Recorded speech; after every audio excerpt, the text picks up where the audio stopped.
What's going on, folks? Welcome back to Snug Wrestling. Today, Tommy is in the building with me. My name is Edgar. I'm the host. And today we're going to be covering NXT. This week on NXT, we found out that there's a new PLE coming up, Great American Bash. So they're on the road for that. They're preparing for that. We saw a lot of interesting things this week on NXT, and we are here to cover it all. Tommy, how you doing, bro? Welcome. Good to see you. I am doing good. The entire reason why I have been out for a bit is because of the fact that Hell Week has arrived here in the theater world.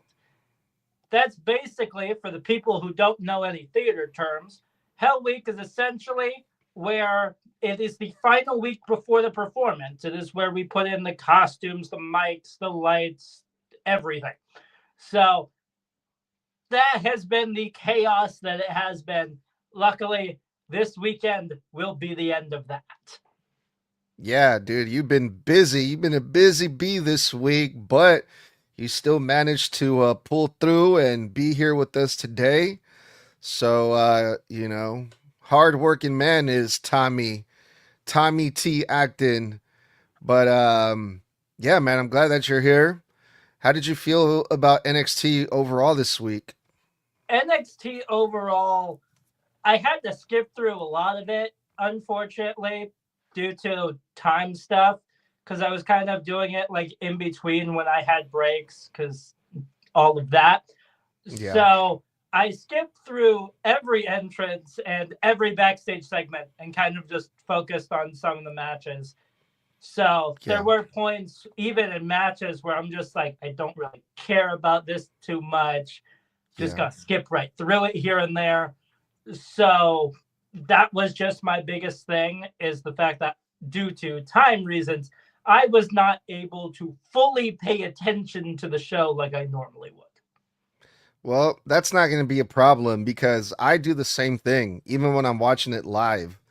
I don't really pay attention to a lot of the backstage segments, but oddly enough, and this is pure coincidence, I actually pulled up a list of all the backstage segments and we're going to run through them after we review the matches. So, I still want to get your thoughts even though you didn't watch them, but we're going to just read what happened and then we'll go from there. How's that sound? All right. All right, the first match was Zarya versus Lizzie Rain. And this is built around the North American title picture scene. Tatum Paxley came out like a little before midway through the match. She sat down on commentary because basically this was a number one contenders match. The winner out of Zarya and Lizzie Rain is going to face Tatum Paxley. Now, Zarya, I think she's my favorite pro wrestler in the women's division in all of the WWE right now. Like, she continues to grow and grow every week, man. She just has like this presence about her that just screams out dominance, powerhouse, athleticism. Like, she is awesome, I think. And there was a moment there where I thought Lizzie Rain was going to win because she is a fan favorite. Lizzie Rain has gotten over quickly as soon as she came in NXT, but I was pulling for Zarya. Zarya got the win after a very competitive opening match here for NXT, and it was announced that next week we're going to be getting Zarya versus Tatum Paxley for the North American champion, but I think the right person won here, especially Lizzie Rain already had a shot at it, didn't she? A couple weeks ago versus Tatum Paxley. So I'm glad to see Zarya finally getting her moment here. I don't think that was a title match, though. Hmm. The one-on-one between Tatum and Lizzie. It was because I remember complaining about that. Like, she just had like one match and she's getting a title shot right away. And even the commentary put it over as, oh, this is our general manager Stone mixing things up, trying to make things interesting. So it definitely was a title shot. Okay. So, with that being said, the right person did win here. Zarya, with that win, it works so well, especially with the fact that due to it mostly being on Soul within the last year, she has not had a full shot at the North American title. So it works so well for that. But I'm looking at this match, even when it was announced, I knew Zarya was winning because as much as I love Lizzie, and I do, I absolutely adore Lizzie Rain and the fact that she's trying to bring in this other version into NXT specifically. Yes, a lot of people have had that rock and roll gimmick type of thing, but at the same time, she's trying to do her best with it with the connection that she has with it, and it just works. But at the same time, I did not think for a second that Lizzie Rain was beating Zarya. There was unfortunately just no way. The other thing too, because this match is going to be on NXT on a weekly show and not at the Great American Bash on weekly TV, do you see Zarya beating Tatum Paxley? Because Tatum is a very interesting thing. hold on, stop, Tommy. I can't see you, and like you sound weird now. Something's going on with you. Yeah, let me go out and back in. Yeah.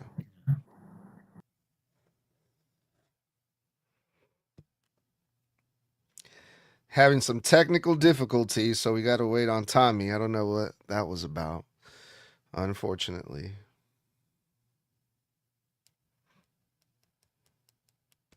Hopefully, he doesn't take super long, you know?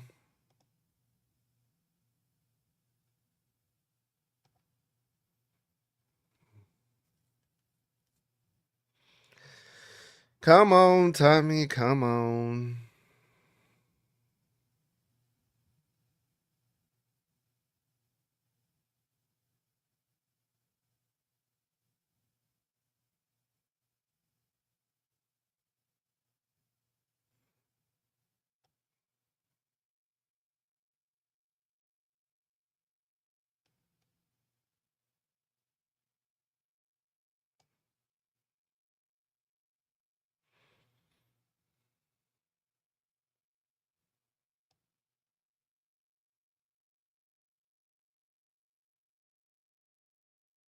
What is the matter with you, Tommy? What is taking so long, bro?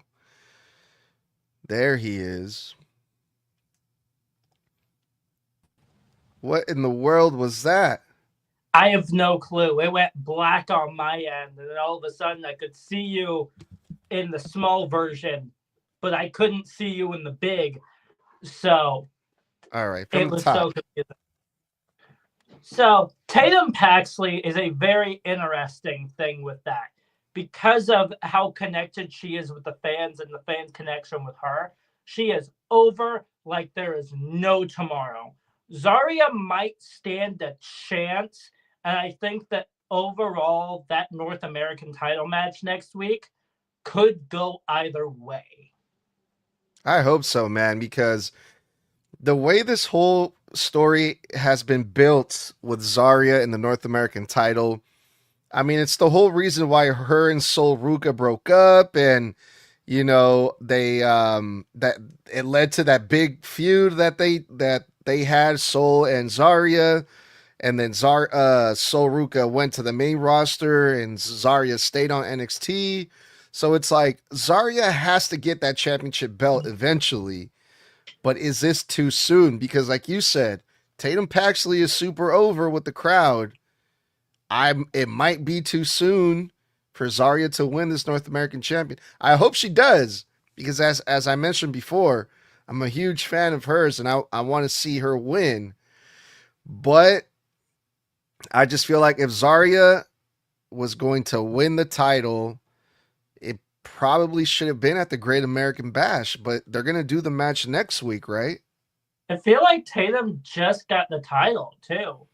Like I know Yeah. she's been holding it for a couple of months, but I still feel like she just got it.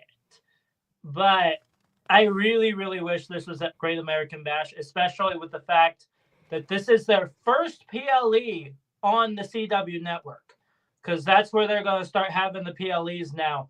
I'm not sure if they're going to go live on the CW app with it. That's something that we're going to have to figure out. If not, like if it's there next day, we might have to just review that next day or something like that.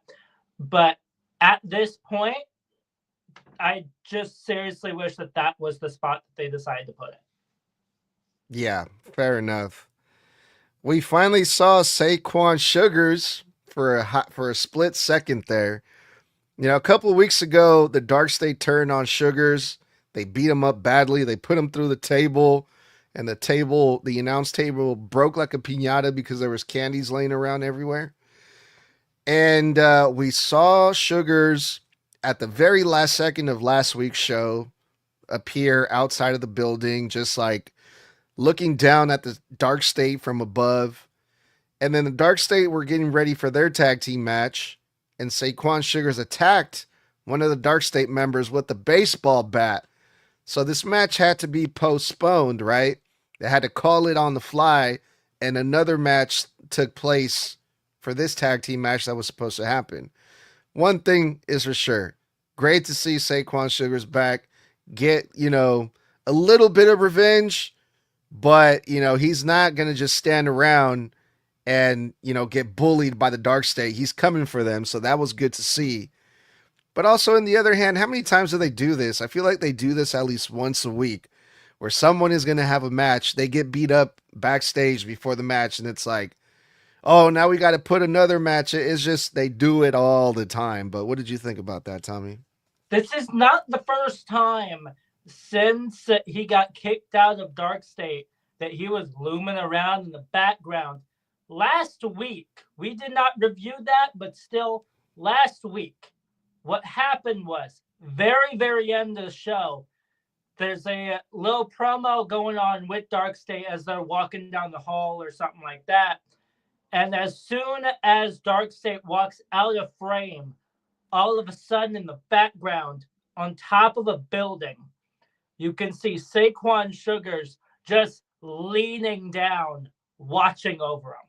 So clearly, Saquon had stuff planned. He wasn't just going to be jumped out of nowhere, kicked out of the group, and not have a plan to go after them and finish that off.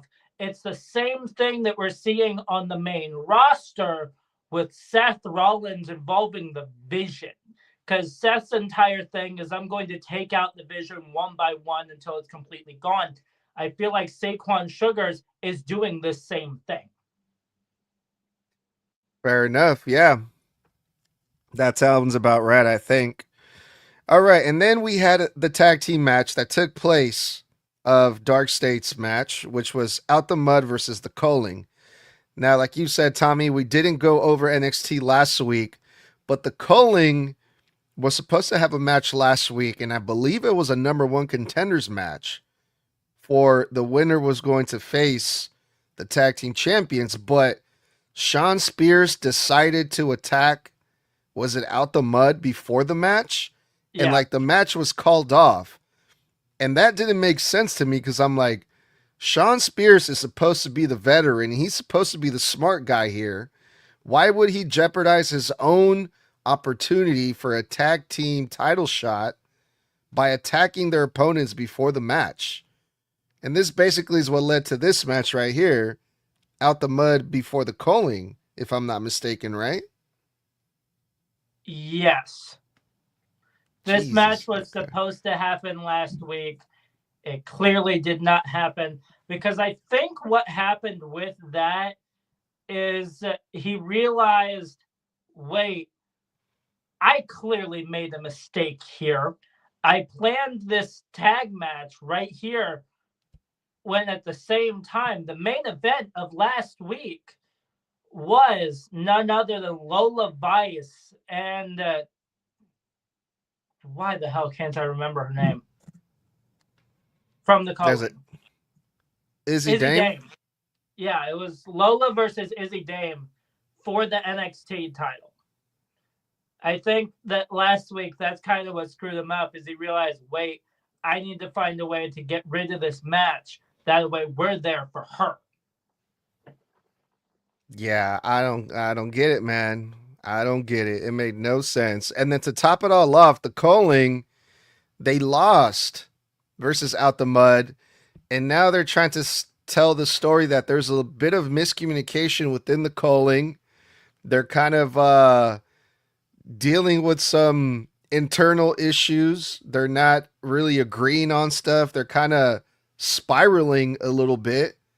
So, what, they're trying to plant those seeds that the Colling might be breaking up, you think? I think at this point, the Culling has kind of taken its course. I feel like it's towards the end of its time at this point.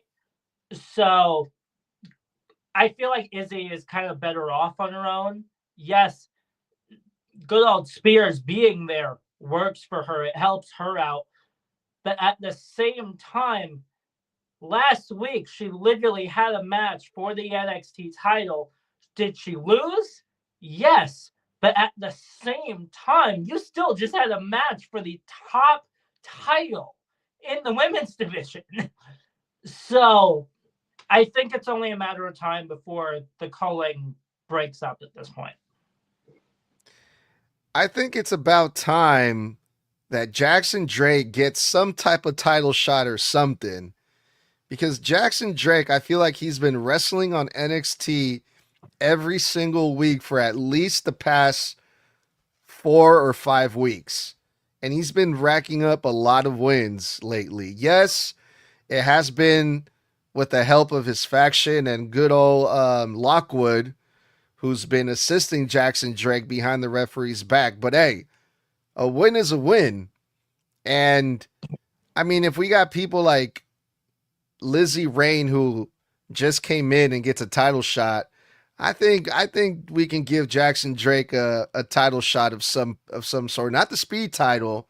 I think he's way too advanced for the speed title at this point. Good old Jackson Drake is. I think I want to see him versus Miles Bourne. I think that's what I want to see. Because Jackson Drake faced good old Tate Wilder, and I gotta say this is at least his 4th win in a row for Jackson Drake. It's very clear that Jackson Drake is building up, and you and I have both said it. He's better off on his own. Take him out of the goofy ass faction that is the Vanity Project. Put him in on his own. Put him up against Miles Bourne, and I would not mind a North American title run from Jackson Drake just to see what he could do with it. Because if Miles can hold it the way he's holding it after taking it off of Ethan Page, I feel like Jackson would do really, really well with a title like that. Is he ready for NXT title level? Not yet. But at the same time, I would not mind a North American title run from Jackson Drake. I mean, I don't know if he's ready for that either. I just want to see him face or get a title shot for it. I think it would be a good matchup for Miles Bourne, especially if you involve his faction and Lockwood in there. I mean, I think it could be a fun match. It can be a fun feud. But I don't know if I'm ready to see him actually win it. And if I said that, I'll take it back. But I want to see him challenge for it. But do I want him to win it? I don't know. But I just want to see him get a shot, just to see what he can do in that position. I'm with you on that. But my biggest thing, and this is involving the Vanity Project specifically, they remind me of a dumber version of D-Generation X. I mean, yeah, I know I'm comparing DX, one of the best fucking factions from the Attitude Era, with the stupid ass Vanity Project. But hear me out. One member in particular reminds me of someone from DX. Lockwood reminds me of China a little bit. That's a good point. I mean, yeah, that's a fair comparison for sure. But since we're making comparisons, Tommy, I'd like to make a comparison of my own. Because again, Tate Wilder, the guy that Jackson Drake faced and defeated on this episode of NXT, they keep saying that he's a wild card, right? He's unpredictable. He's a what do they say? A adrenaline junkie, right? And how he can't get out of his own way and saying all these things, right? He gets too overzealous. No, he gets too overzealous, right? And then the announcers were like, "Oh, he goes on social media and he shows the fans all the crazy stuff that he does because he's so crazy. He's an adrenaline junkie, right?" This is basically the Darby Allin gimmick from AEW.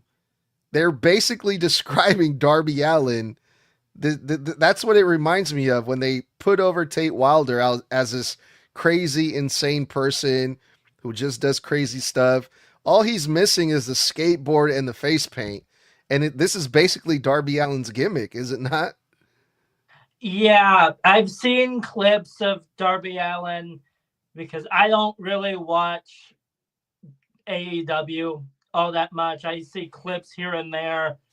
MJF over there, now the new world champion over there. Great for him. But at the same time here, I'm with you. Out of the clips that I've seen from Darby Allin, Tate Wilder is just him. It's just like a more cleaner, I guess, more PG version of the Darby Allin gimmick. Like Darby Allin literally likes to like set himself on fire. He climbed Mount Everest. Obviously, they're not going to do stuff like that in the WWE, but it's basically the same idea. That's just what I thought of. Just hearing the announcers put over Tate Wilder, the stuff that they were saying about him, I was like, they're pretty much describing Darby Allin. It's funny. All right. The women's division for the NXT Women's Championship, Lola Vice cut a promo. And this is my issue that I had with this promo. Lola Vice opened up the promo by saying, "I went to Noches de los Grandes and I proved to everyone that I'm the total package," right? Here's the thing. She didn't have a match there, did she? It hasn't been aired yet. So by her telling us, "I proved to everyone that I'm the total package at Noches de los Grandes," she pretty much spoiled your own match for the rest of us. No one has been able to see it. It hasn't aired yet, Lola. What do you like? Thanks for telling us that you basically won, right? I mean, that's what that means.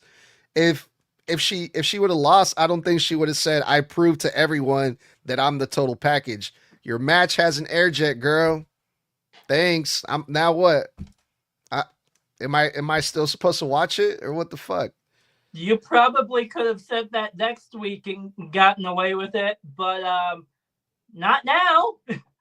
Yeah, because they did the live show, and I don't know if I think it was before or after the live show, they recorded another hour, and that's supposed to air this weekend. And she's involved in a 6-woman tag team match where she partnered up with Catalina and Bailey. But Lola Vice is like, "Yeah, I proved to everyone that I'm the total package." I'm like, fuck. Well, there goes that match. But yeah, she cut the promo. She got interrupted by Kelani Jordan and then Kendall Gray. And then there was a match announced for the Great American Bash, I believe, right? Are we getting a number 1 contenders match or what's happening here, Tommy? I think so, but because of the fact that I did kind of like skip through stuff, I cannot remember for the life of me what was announced. I believe we're gonna get Kendall Gray and Kaylani Jordan, and the winner out of those two faces Lola Vice at the Great American Bash, if I remember correctly. Okay, then with that being said on that, I hope Kendall loses. Don't get me wrong, Kendall Gray would be great as NXT champion. She really would. But at the same time, can we please give Kalani Jordan that damn shot to finally shut her the fuck up? Because that's all she talks about on a weekly basis is, oh, I never got an NXT title shot. I never had a chance at it. Girl, win against Kendall Gray. The moment you do that, you can finally shut the fuck up about not having your shot. Yeah. I think Kaylani Jordan is due for a title shot. She's been on NXT for a long time. But here's the thing. When it comes to this situation with Kendall Gray and Kaylani Jordan, I feel like if the roles were switched, this would be a lot better. I feel like Kaylani Jordan is a better babyface because she looks so young and innocent and so clean looking and stuff. And just like the way that she sounds more like a babyface. Kendall Gray, I think, would be a great fucking heel. She just, the promo that she cut last night it was kind of bitchy. It was kind of like, oh, you guys don't forget about me. Like, remember, I did all these great things. I should get a title shot too, you know? Kendall Gray has a kind of like a mean girl attitude. So I kind of want to see Kendall Gray turn heel, man. I think she'd be a good heel. But unfortunately, I don't think that's really what's happening. I think Kendall Gray is supposed to be the babyface. Kaylani is trying to be a heel. I don't really think it's working though. I will say there are some wrestlers that are way better on one side than the other. Take Roman Reigns, for example. He is a natural heel. Like, if you look at his big dog gimmick when he was a babyface and all of that, people loved to hate that. Simply because of the fact that as a babyface at the time, he just didn't work with it.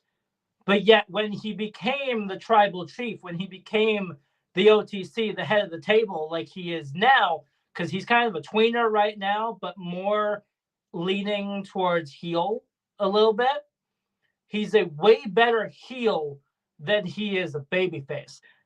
And Kalani Jordan is that same way, where she's way better as a babyface than she is a heel.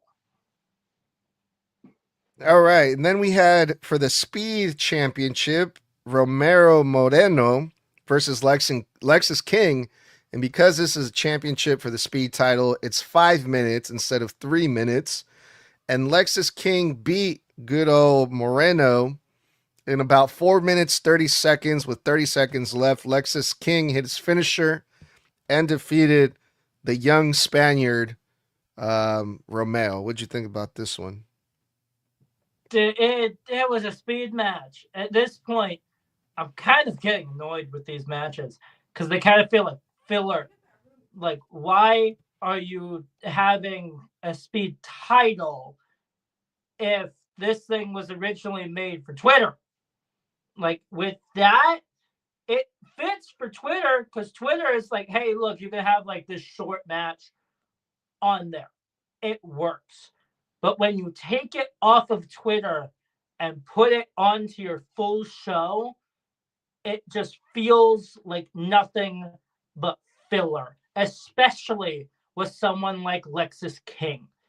So at this point, I feel the same way about the Speed title as I did the 24/7 title, which is it needs to go. Yeah, I'm not crazy about it either, you know. But I really like Lexus King, and if having the Speed title means having Lexus King on TV more, he's also the leader of a faction. then I don't mind it. As you know, Lexus King, he's getting wins now. He went from being fucking beaten in 3 seconds to Tavion Heights to now he's a leader of a faction. Now he's the speed champion. So I mean, if it's an excuse to put Lexus King over more, then keep doing it. But if it wasn't for Lexus King, yeah, I'll probably be on the same boat as you, Tommy, when it comes to this. You know, I just feel like the speed matches are a waste of his time, though. Like, with how big Lexus King is and with how talented that man is, because damn, is he good in the ring? He's pretty decent on the mic. I feel like the speed title and what it is, it's just a waste on him. I mean, yeah, it could be. I mean, they're also trying to make the speed title more credible. I mean, they probably just don't. I don't know, man. I feel like by now, Lexus King, I figured he would have been at least in the North American title scene. I don't think that's happened yet. They're really taking their time with Lexus King. That could be a good thing. Maybe they're just preparing him more. I don't know, man, but I hope that again, going back 6 months, they're moving in the right direction with Lexus King. Again, he's leading a faction. He's got some type of gold now. Let's hope that he goes higher from here, you know? I mean, yeah, at least they're using him. That's true. All right, this next match, Tommy, was another tag team match. Dark State versus Tavion Heights and Miles Bourne. Now, before this match, there was a backstage segment where basically Miles Bourne basically told Tavion Heights, all right, this is going to be for one night only because I have other business to take care of. So it's like, okay, why should I care about this match then? Are they trying to tell a story between Miles Bourne and Tavion Heights? Is Saquon Sugar's going to show up and interfere in this match? Or is it they're just simply trying to show us that Dark State is a more meaner, vicious version now that Saquon Sugars isn't part of Dark State? I mean, there was a lot of things happening in this tag team match, but I still felt like there was something missing to make this match interesting. It kind of just felt like we're just going to have this match just to have the North American champion Miles Bourne on this card. And that was pretty much it because I wasn't really too thrilled about it. I mean, Dion Lennox got the pin over Tavion Heights. I mean, I guess the main point of this match was what? Dark State is dangerous? In which we've already known that. I mean, look at how this group debuted. Of course, we knew that they were dangerous. They've always been dangerous. Doesn't matter if Saquon Sugars is out or not. They're going to be dangerous. These are 3 men now that have just been stuck in the background as security guards or just random people in the back. So, of course, they are going to get sick and tired of being in the background and be in the front. But at this point, there is one thing I am just waiting to happen, and I hope happens soon. I need Tavion Heights to turn. And I need him to turn on Miles Bourne. Because that's been the big thing, is that there has been tension between Miles Bourne and Tavion Heights. These two have been going back and forth, especially with Tavion to Miles, going, hey, what the hell were you thinking? I was trying to help you, all of that.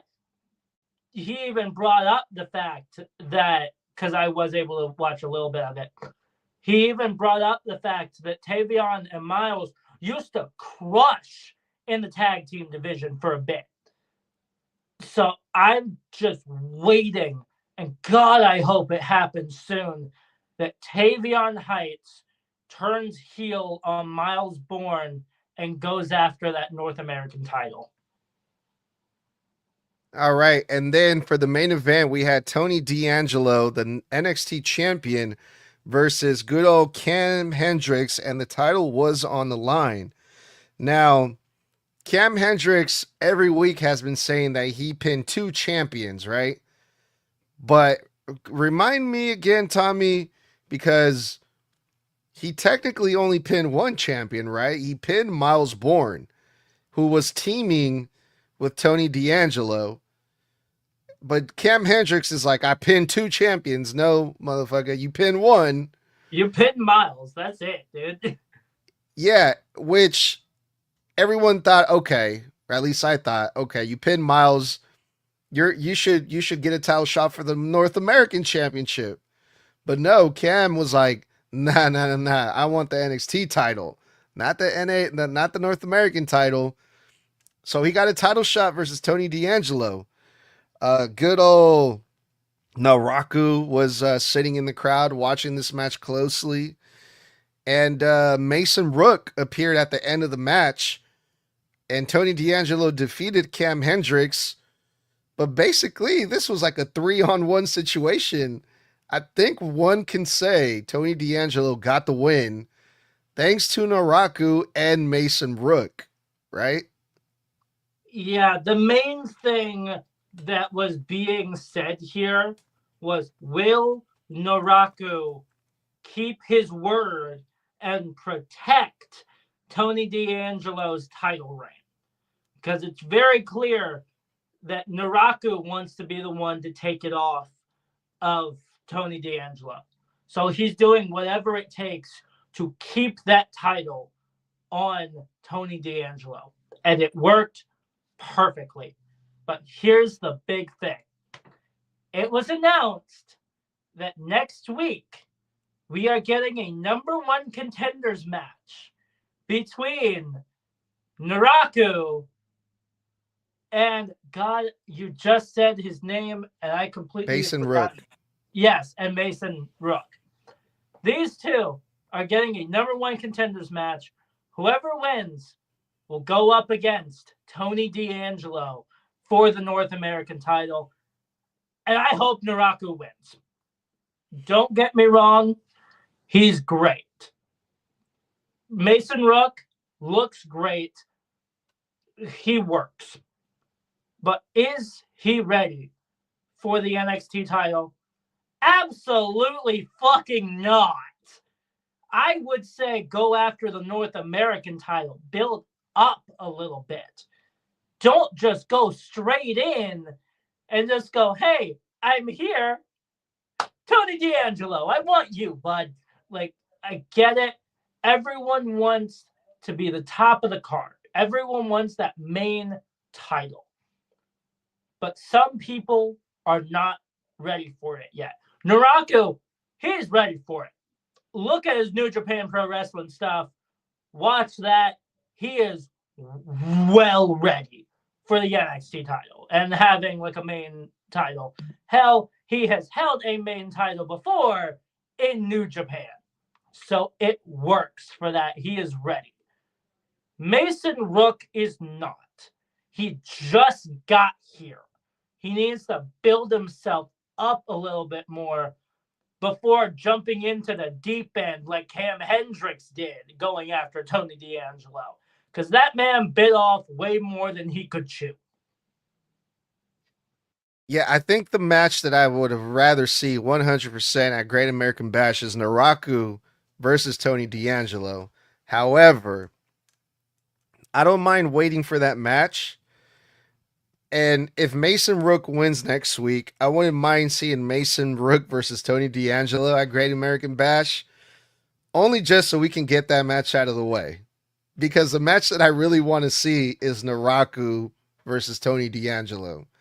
So I'm hoping that Mason Rook wins somehow. And then we get Mason Rook and Tony D at Great American Bash. Tony D beats Mason Rook. And because I'm really enjoying what they're doing here with Naraku and Tony D'Angelo. This whole thing of like, you know what? I'm gonna help you keep your title because I'm gonna be the one that's gonna take it from you type thing. His me and you, we're destined to go to war. I kind of want to see a little bit more of that too, you know? Yeah. Now that I fully think about it, it does make sense with that, just to get Mason Rook out of the way.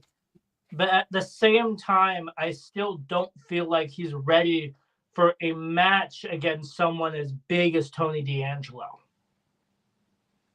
Yeah, maybe not. I mean, I'm pretty sure NXT feels differently about him because as soon as he got there, they put him right in the main event title scene. So obviously they see something in him. So I mean, they brought in two new stars for Tony D'Angelo to feud with. So I mean, that's the whole point that they're there. They're creating these people because remember, everyone else got called up. Ethan Page got called up. Ricky Saints got called up.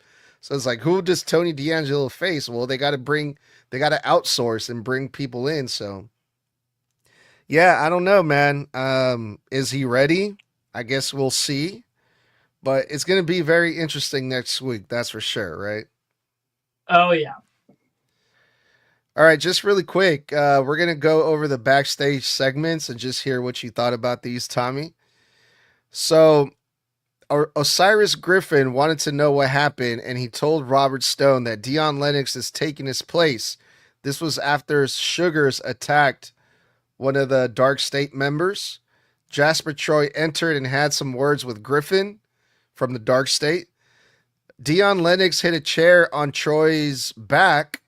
Then Dion Lennox and Griffin destroyed Stone's office, but they took out good old Jasper Troy. So the Dark State pretty much coming after everyone. You bet Jasper Troy is going to have something to say about that next week. It's not surprising, especially knowing how big Jasper Troy actually is, because he is no skinny boy. He's no short boy either. He is this tall, buff dude. He's this big boy.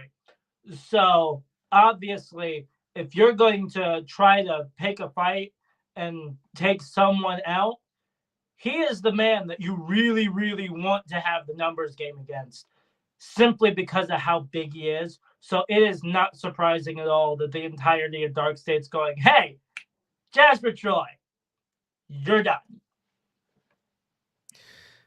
And then it was announced that the Mr. NXT pageant takes place next week. Tommy, are we really going to have to sit through? Now the WWE is doing pageants now. Like we had fucking funerals. We had a poetry contest.